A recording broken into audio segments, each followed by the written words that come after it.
Hello and welcome to a very special interview series at ETBFSI.com. We have seen that recently the government has been very vocal towards the affordable housing segment with its vision of housing for all. And recent reports have also suggested that the housing finance companies are set to grow with an AUM of 22 to 23%. With this background, today we have with us Mr. Rishi Anand, who is MD and CEO at Aadhar Housing Finance, to share his views and outlook of the sector. Hello, sir, and welcome to the show. Hello, good morning, Vikas. Thank you so much for having me. Pleasure is mine, sir. So to begin with, first thing first that I would like to understand from you that how the Aadhar Housing Finance has performed in this fiscal as of now. So, a good question to start the conversation, Vikas. Our performance in terms of AUM 9 months results that we've declared, our AUM has grown at about 21%. Our disbursement has grown at 20%, and our profit after tax has grown at 17%. So overall, I would say the performance has been very comfortable and in line with the guidance that we've been giving to the market. Sir, recently we have seen that there has been a spike in the high-end housing segment, be it Delhi, NCR, Mumbai, or the other places. Amid this spike, where do you see the future of affordable housing segment going? Okay, so for that, let me take a couple of minutes to make you understand how the affordable housing industry has panned over the last 4 or 5 years. See, what is happening, Vikas, is affordable is a very large word. Within affordable, which starts from 1 lakh rupees loan, goes up to 35 lakh rupee loan, where the property can be up to 45 lakh rupees as per definition of RBI. Now, what has interestingly happened over a period of time is within affordable, there are two segments that have got created. One segment is called low income housing. That's where we figure out where the average ticket size of loans is below 15 lakhs. And then there is affordable segment where the average ticket size is upward of 15 lakhs. You're right in your judgment that we have seen a decline of affordable projects for the segment which operates in above 15 lakhs. But the good news is the SWAMIH 2.0 and the SWAMIH 1.0, 15,000 crores of new fund getting infused for all the stalled projects. I think that is going to give a push to the affordable requirement on the supply side. As far as low income housing goes, that's where we figure out my consumers don't buy projects, flats in projects. What is my consumer? My consumer is a person who would typically construct or buy properties in the outskirts of larger cities or in their hometowns or tier 3, tier 4 kind of locations, which are typically independent houses. So for him, for the low income housing customer, life does not change whether a project is coming or not coming. Yes, affordable housing, I understand. And with all the impetus by the government and the push by the central government, I think it should now, over the next couple of quarters, should now showing up in the supply side. So now I would like to come back to company specific questions. Like, would you like to share that how was your gross NPA and net NPA as of now, and do you have any plans in that direction? So fortunately for us, because we have been on the right side of the requirement, our gross NPAs as of December reported is 1.36%. Our net NPAs are 0.9%. The way I look at, and we obviously track the way market is operating, we are on the better side of NPAs. And as we go ahead, we've always been, in terms of little guidance, we've always been in the range of 1.1% as of March financials for the last 4 or 5 years. And as we go ahead, we would want to maintain that trajectory of 1 to 1.1% gross NPA. Okay. So what is your average disbursement for this fiscal and average ticket size? As well as would you like to share what is your customer acquisition cost? Yeah, so my average disbursement, Vikas, as I indicated, we have grown the disbursement over YOY basis. We've grown at 20%.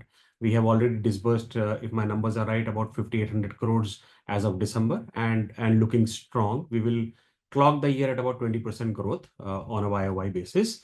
In terms of average ticket size on the book, on the AUM, we are today at 10.2 lakhs. Incremental, we are 12 lakh rupees. So that is the average ticket size. I think I missed the third part of the question. What was the third part of the question? Sir, customer acquisition. Customer acquisition cost, we are in the range of the market range, which is 0.9% to 1%. Like Aadhar Housing Finance has been a very renowned name in the housing finance sector. Would you like to share that if you have any expansion plans in the coming months or years down the line? Yes, very much, and that happens to be our largest strategy as we move ahead. Also, today, Vikas, we are available. Aadhar Housing Finance branches are available across 21 states. So we are in all possible states of the country today. We are almost close to 600 branches, and as we go ahead, we will keep introducing anywhere between 60 to 70 branches year on year for the next 2 years. That is the plan. And where will these branches come? These now what as a strategy, what Aadhar Housing Finance has done is we are now, as I told you, available in all the large markets, 600 branches. You name the market, and we are there.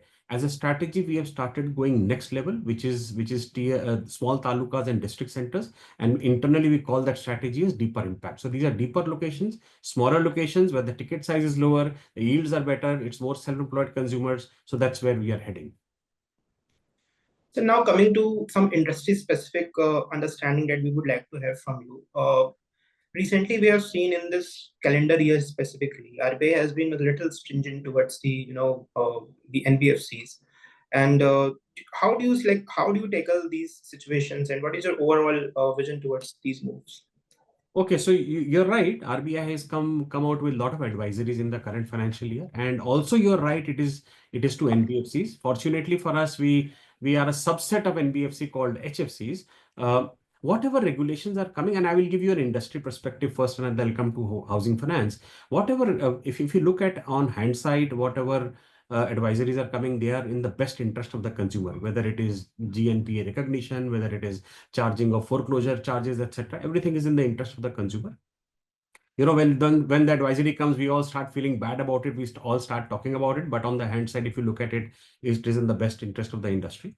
As far as housing finance companies go, there are not too many advisories that have come. Our regulator happens to be RBI via National Housing Bank. So not too many advisories have come. In fact, there are a lot of good I would say, introductions that have happened right from PMAY interest subsidy to mortgage guarantee fund. So there are a lot of positivities that have happened towards the housing finance sector, Vikas.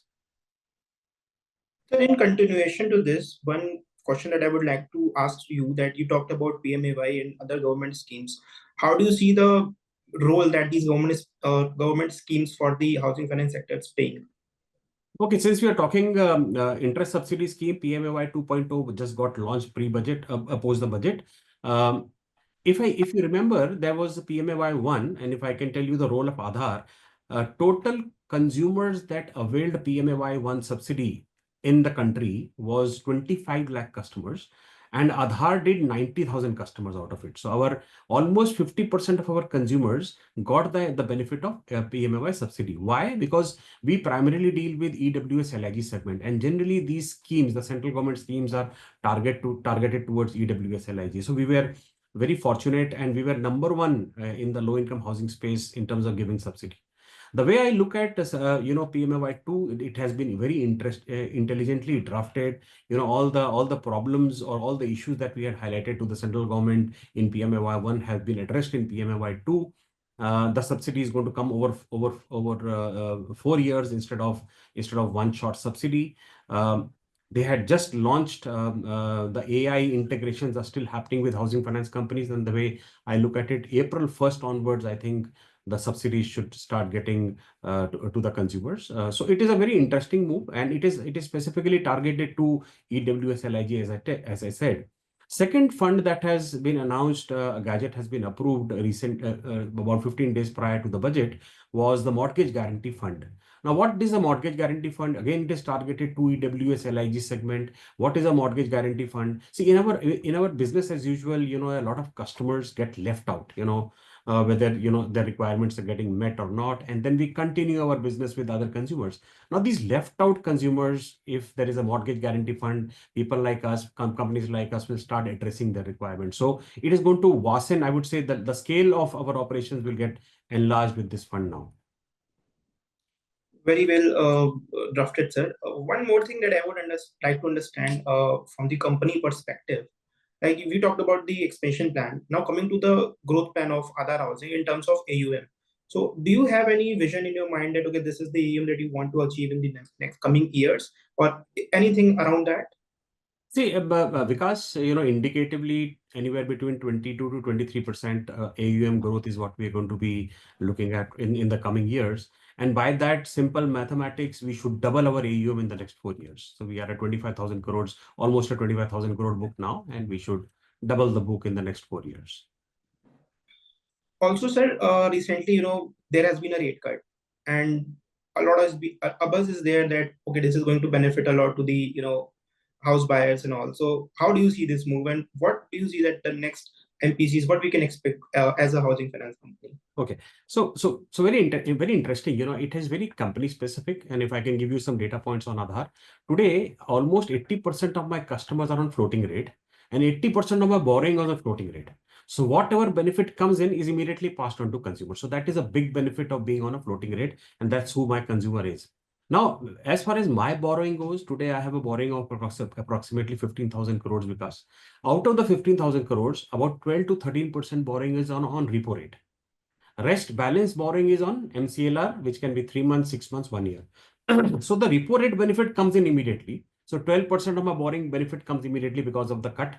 The balance will happen over the period of 3 to 6 months. So as and when the benefit is passed on to Aadhar Housing Finance, it will, on a gap of, I would say, a quarter, it will be passed on to the consumer. So that is a big benefit that consumers for our company has. Now, there are companies where the fixed book is larger in size in terms of composition. That's where the consumers will not get the benefit. So it is, and the company will definitely stand to gain. In our case, as I told you, 80% of my consumers will get a direct benefit. Yes, there will be a lag of, I would say, a couple of quarters. So now coming to the challenges while you are in the business, what are the challenges that you face dealing as a housing finance company, and what are your vision to overcome those? See, when we deal with the kind of consumers that we deal with, because the lowest strata of the society, there are only two challenges on a book scale of ours about 25,000 crores. There are only two challenges that we see on a BAU basis, and both are related to the word attrition. It is employee attrition and it is book attrition. Employee attrition, you can do multiple things to stop attrition, and you engage with employees, etc. Book attrition, the industry, as I see, has reached annualized number of 7%. We are still at about 6.2%. I think the ideal state of book attrition should be anywhere between 5 to 5.5%.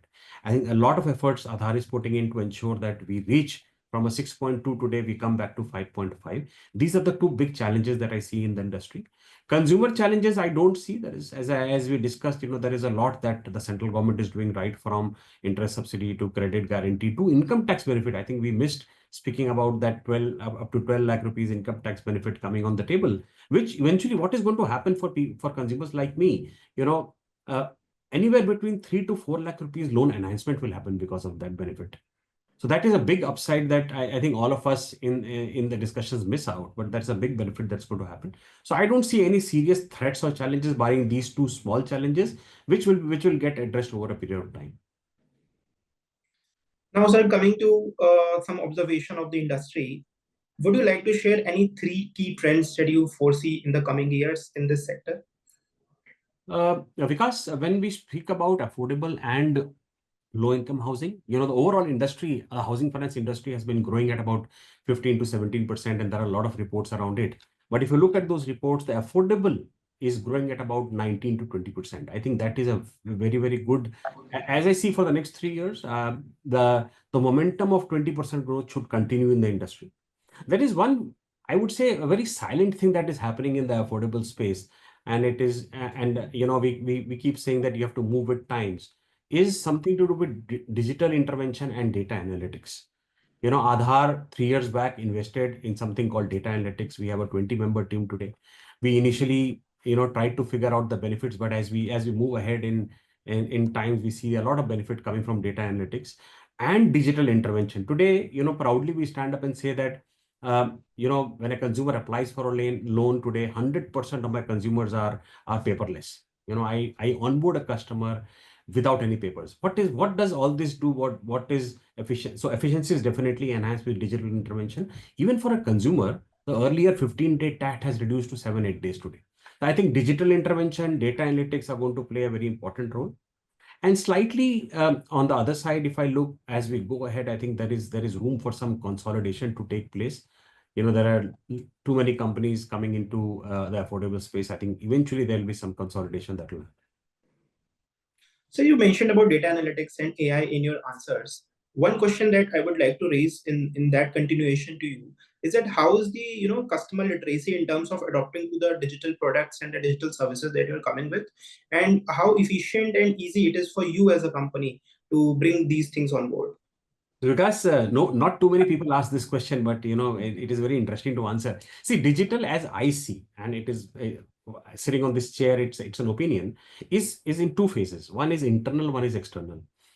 Internally, are we ready? I would say we are 95% ready internally, right from, as I told you, digital interventions, right from onboarding to underwriting to property evaluation, everything we have moved digital, right? And even to the extent of collection. Today, we don't do collection based on giving receipts, manual receipts. We have moved to digital platforms.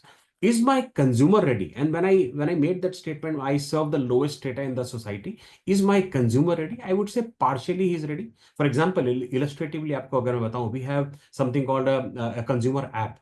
Where on an app he can go and request whatever he needs. Out of my 3 lakh customers, 1.36 lakh customers have adopted the consumer app.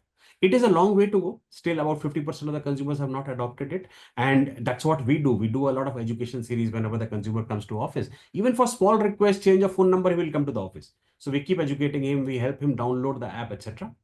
5 to 6% of my consumers even today don't have smartphones, so expecting them to go 100% digital, I think it's a journey, because consumers will also go through that journey. For example, we have something called DIY, do it yourself. A customer can onboard himself on a loan platform to me. None of my customers do that. They still want physical intervention. So I think it's a journey, because people, we keep doing a lot of, for example, Abhi, when the PMAY 2.0 got launched, we did across over 500 branches, we did a education series, because to educate the customer that this subsidy is available, he would not go on a digital platform and see that. So all that, this is what we do. We keep educating the customer. We are halfway through. It'll be a, I would say, 3 to 5 year journey for my customer to become completely digital. Internally, we are already. Well, sir, I'm done with my questions, and thank you so much for patiently and meaningfully answering all of them. It was really interesting to have an interaction with you. Thank Most you. welcome, because thank you so much.